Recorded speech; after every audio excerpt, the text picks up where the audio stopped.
السلام عليكم. ده شكل الوجه بتاعي، منظر يعني غير ظريف خالص. فانا دلوقتي هستخدم، هعرفكم ازاي هنضفه بسهوله. هستخدم المستك الاورنج وهقول لكم انا هعمل ايه. انا دلوقتي حطيت الوجه على النار، تمام، ولعت النار ومليته ميه. هسيب الميه تغلي وبعد كده هحط معلقه من المستك الاورنج ونشوف ايه اللي هيحصل. حابه برضو اوريكم حاجه. الاطباق الميلامين لما بنسخن فيها حاجه مثلا في الميكرويف، ده ميلامين حراري اصلا. المهم يعني لما بنسخن فيها حاجه في الميكرويف لونها بيغير كده. فبصوا شايفين منظر الاطباق. طيب يعني انا مهما دعكت فيها ما بتنضفش. انا دلوقتي هستخدم المستك الاخضر ان انا انضف المنظر ده. هشوف هينضف ولا لا. المستك هو نشف لانه بقاله عندي فتره كبيره، بستخدم منه حاجات بسيطه بس. مجرد ما بجيب بالفوطه وفيها شويه ميه بيشتغل معايا تمام. تمام، هوريكم دلوقتي. انا دلوقتي خدت جزء من المستك وبليت الفوطه. هبتدي اجرب كده قدامكم عشان مش عارفه اصور. ثانيه واحده.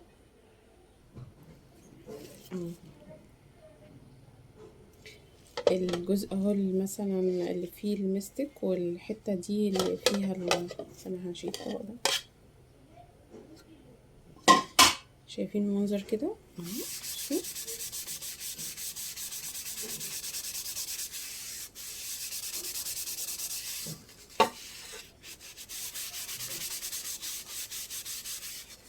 الجزء ده. بصوا دلوقتي الطبق بينضف ازاي. هنضف كله واوريكم حاجه. شايفين الجزء البني ده. بصوا كده انا خلصت اهو، مسحت الطبق كله. ده منظر الاطباق قبل. شايفين الصفار ده، وده منظرها بعد ما غسلتها دلوقتي بالمستك الاخضر والميه بس. ثانيه واحده اشطفه واوريهولكم. شوفوا منظر الطبق بقى زي الفل. رجع جديد. ده منظره قبل وده منظره بعد. شكرا. بصوا دي الميه غلت دلوقتي. بصوا هحط حبه صغيرين كده، شوفوا ايه اللي هيحصل. بس انا هحط حبه كمان عشان الوك مش نضيف خالص، فهحط شويه كمان. هسيبه بقى كده مع نفسه. هطفي الميه، هطفي البوتاجاز، وهسيب شايفين الدهون ابتدت تتقشر وتطلع ازاي. برضو بعد ما اخلص هوريكم. عارفين المنظر ده اللي هو يعني في اطباق الاليجرا ده مثلا، الجزء الابيض اللي تحت بصوا عامل ازاي. هجرب دلوقتي اعمله بالمستك الاخضر وبفوطة المواعين. شو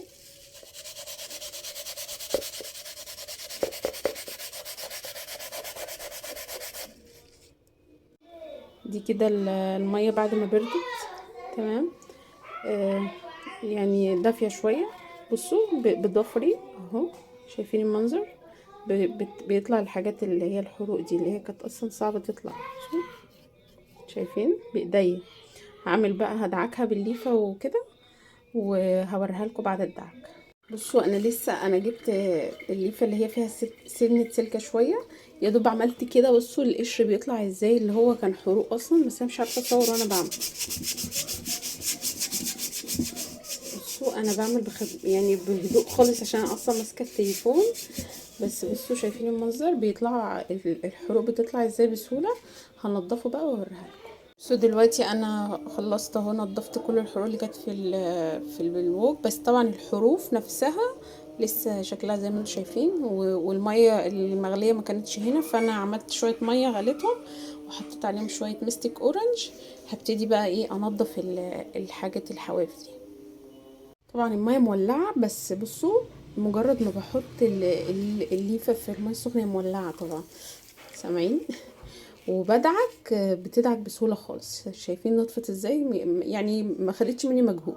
طبعا غير لما كنت بعمل الاول بالسلكه وكان بيطلع عيني وايديا بتبوظ. لا هي بس الميه سخنه شويه اهي، مغليه، وعليها معلقه مستك صغيره. وهعمل بقى الحواف المنظر ده. بصوا بقى شايفين المنظر. بحط في الميه، شايفين الدهون حتى بتنزل من الليفه اللي انا بمسح بيها، بحط في الميه واعمل على قد ما ايدي بتستحمل، ومش بدعك زي ما بدعك في العادي خالص.